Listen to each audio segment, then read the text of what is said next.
क्या खूब कहा है किसी ने, उस शिक्षा का कोई मतलब नहीं जो इंसानियत न सिखाती हो।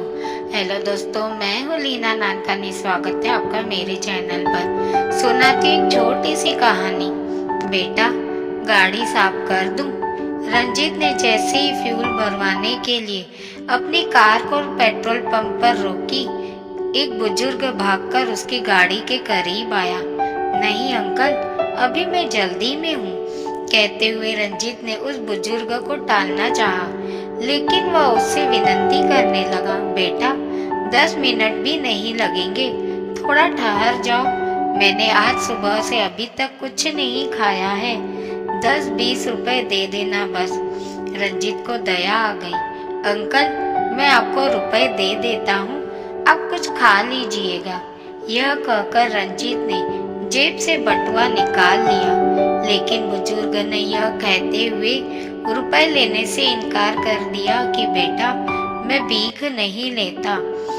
अंकल, यह भीख नहीं है, मैं आप मेरे पिता समान हैं, लेकिन आपने सुबह से कुछ खाया नहीं है, इसलिए मैं आपको यह कुछ रुपए देना चाहता हूँ। नहीं बेटा, आप जाइए, मैं इंतजार करूँगा, आप नहीं तो कोई और ही सही। यह कहते हुए वह बुजुर्ग वापस मुड़ गया। उसका आत्मसम्मान और स्वाभिमान देख रंजीत हैरान हुआ। वह बुजुर्ग उसे कोई आम इंसान नहीं लगा, इसलिए रंजीत अपनी कार छोड़ उस बुजुर्ग के पीछे आया। अंकल, क्या मैं आपसे 2 मिनट बात कर सकता हूँ? बोलो बेटा, आप कहाँ रहते हो? यहीं? यहाँ कहाँ, यह पेट्रोल पंप ही मेरा ठिकाना है, मैं यहीं रहता हूँ। आपका कोई घर वर नहीं है? लेकिन अब नहीं रहा। मैं कुछ समझा नहीं अंकल। बच्चों को पढ़ाने और लायक बनाने के चक्कर में मैं अपना घर बेचकर एक किराए के मकान में रहने लगा। अब आपके बच्चे कहाँ रहते हैं? एक विदेश में है और दूसरा इसी शहर में। आप उनके साथ क्यों नहीं रहते? उनके घर में मेरे रहने लायक कोई जगह नहीं है। क्यों?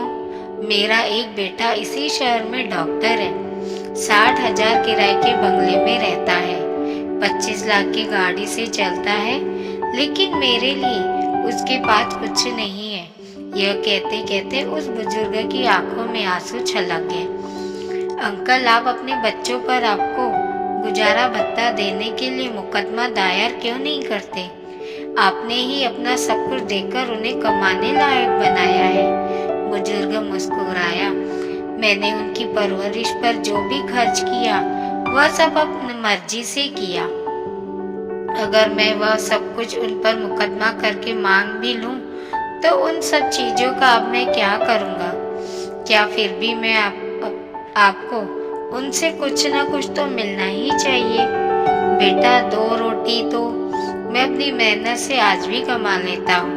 रही मुकदमे की बात, तो अदालत में मुकदमा दायर कर बच्चों के प्रति स्नेह और माता पिता के प्रति सम्मान नहीं मांगा जा सकता।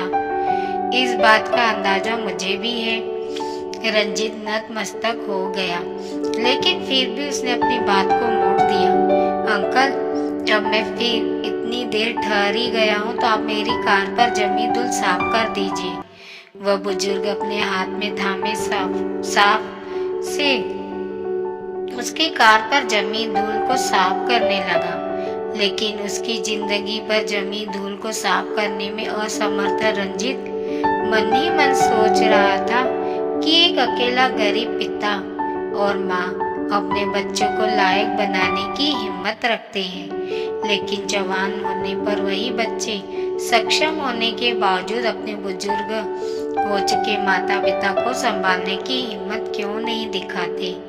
तभी रंजीत ने कहा, अंकल, मेरा गाड़ियों का शोरूम है, आप चाहे तो वहाँ गाड़ियों की देखभाल का काम कर सकते हैं। बुजुर्ग के हाथ रुक गए। वह मुस्कुराया। बेटा, आप बहुत दयालु हो, लेकिन मुझे किसी की दया की जरूरत नहीं है।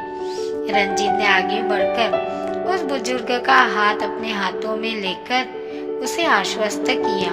वहाँ भी आपको आपकी मेहनत के बदले ही रुपए मिलेंगे। एक अजनबी से इतनी आत्मीयता पाकर वह बुजुर्ग के चेहरे पर गजब का स्वाभिमान आ गया। आज की पीढ़ी चकाचौंध में अपने दायित्वों का निर्वहन नहीं कर रही है, क्योंकि इंग्लिश की शिक्षा पद्धति भाव संवेदना शून्य भोगवादी फसल तैयार करती है। तो दोस्तों, आज की यह कहानी आपको कैसी लगी कमेंट में जरूर बताएं। मिलते हैं दोस्तों ऐसी ही एक कहानी के साथ अगली वीडियो में। तब तक के लिए अपना ख्याल रखिए और हमेशा मुस्कुराते रहिए, कभी अपने लिए तो कभी अपनों के लिए।